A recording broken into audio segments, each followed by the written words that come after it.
বিগত 5 মাসে প্রতিটি মন্ত্রণালয়ে দৃশ্যমান সাফল্য এসেছে। জনাব তারেক রহমানের নেতৃত্বাধীন সরকারের মাত্র 150 দিন অর্থাৎ 5 মাস পূর্ণ হয়েছে। সরকারের 5 মাসে বহুমাত্রিক অর্জনের সেই 5টি দিক আপনাদের সামনে উপস্থাপন করছি। 1. জনগণের আস্থা, ভালোবাসা ও সমর্থন। দেশ পরিচালনায় সর্বস্তরের মানুষের আস্থাকে ধারণ করে এগিয়ে চলেছে। এই ব্যবস্থায় রাষ্ট্রীয় জবাবদিহিতা, প্রশাসনিক স্বচ্ছতা, বাক স্বাধীনতা, মানবাধিকার রক্ষা এবং আইনের অনুশাসন প্রতিষ্ঠার প্রতিটি প্রতিশ্রুতি অত্যন্ত দৃঢ়তার সাথে মাননীয় প্রধানমন্ত্রীর নেতৃত্বে রক্ষা করা হয়েছে। জুলাই আগস্টে ছাত্র জনতার গণ অভ্যুত্থানের প্রেক্ষিতে জাতীয় সংসদে জুলাই যোদ্ধাদের দায় মুক্তি আইন পাস। সন্ত্রাস বিরোধী আইনে কোন রাজনৈতিক দল বা সংগঠনের কার্যক্রম নিষিদ্ধ করার বিধানকে সম্পৃক্ত করে জাতীয় সংসদে সন্ত্রাস বিরোধী সংশোধন বিল পাস এবং ফ্যাসিবাদী সে অপশক্তি আওয়ামী লীগের রাজনীতির ক্ষেত্রে আমাদের একটি প্রাতিষ্ঠানিক এবং সংসদীয় সিদ্ধান্ত গ্রহণ। আদালতে দণ্ডপ্রাপ্ত আওয়ামী লীগ নেত্রী শেখ হাসিনাকে ফিরিয়ে আনার লক্ষ্যে ভারত সরকার কাছে প্রত্যর্পণের যে বিষয় সেটি প্রক্রিয়াধীন।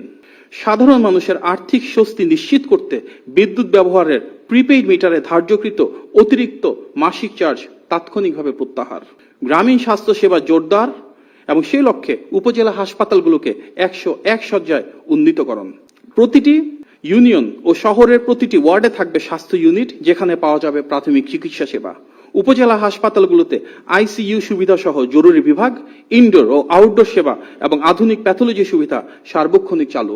প্রতিটি ইউনিয়নে প্রাথমিক হেলথ কেয়ার ইউনিট গঠন এবং ঘরে ঘরে স্বাস্থ্য পরীক্ষা বা হেলথ স্ক্রিনিং কার্যক্রম চালু। সংসদীয় কার্যক্রমের প্রথম 25 কার্যদিবসের মধ্যে অভূতপূর্ব দ্রুততার সাথে জনস্বার্থ ও রাষ্ট্রীয় সংস্কার সংশ্লিষ্ট 94টি বিল পাস, অর্থাৎ অন্তর্বর্তী সরকারের গৃহীত অধ্যাদেশগুলোকে আইনে রূপান্তর। পরিবেশ সুরক্ষায় দেশ জুড়ে আগামী 5 বছরে 25 কোটি বৃক্ষরোপণের বিশাল সামাজিক কর্মসূচি। ঢাকাকে দূষণমুক্ত করতে প্রাথমিকভাবে 250টি সর্বাধুনিক পরিবেশ বান্ধব বৈদ্যুতিক বাস চালুর ঘোষণা। ঢাকা শহরের ট্রাফিক ব্যবস্থাপনা আধুনিক ও গতিশীল করতে বেশিরভাগ গুরুত্বপূর্ণ এলাকাকে এআই বা আর্টিফিশিয়াল ইন্টেলিজেন্স প্রযুক্তির ব্যবহার শুরু। চট্টগ্রাম বন্দরে স্বয়ংক্রিয় কার্গো রিলিজ ব্যবস্থা চালু এবং ঢাকার যানজট নিরসনে 4টি আন্তজেলা বাস টার্মিনাল মহানগরের বাইরে স্থানান্তর নির্দেশ। সুপরিকল্পিত অর্থনৈতিক ব্যবস্থাপনার ফলে মূল্যস্ফীতি হ্রাস পেয়ে এখন 8.71% এবং বৈদেশিক মুদ্রা রিজার্ভ বর্তমানে $36.58 বিলিয়ন রূপান্তর। রাষ্ট্রীয় অপব্যয় রোধে মন্ত্রিসভার সদস্যরা তাদের জন্য বরাদ্দকৃত শুল্কমুক্ত গাড়ি ক্রয় এবং সরকারি প্লট সুবিধা দেওয়ার প্রথা প্রত্যাখ্যান করেছেন। প্রবাসীদের জন্য প্রবাসী কার্ড চালু হচ্ছে। প্রাথমিকভাবে ভিন্ন ভিন্ন কার্ড প্রদান করা হলেও সামনের দিনগুলোতে সমন্বিতভাবে একটি ইউনিভার্সাল কার্ড প্রদানের উদ্যোগ থাকবে। আইটি খাতকে চাঙ্গা করতে এবং ফ্রিল্যান্সারদের সামাজিক স্বীকৃতি দিতে 2 লাখ পেশাদার ফ্রিল্যান্সারকে রাষ্ট্রীয় আইডি কার্ড প্রদানের প্রলোভন রয়েছে।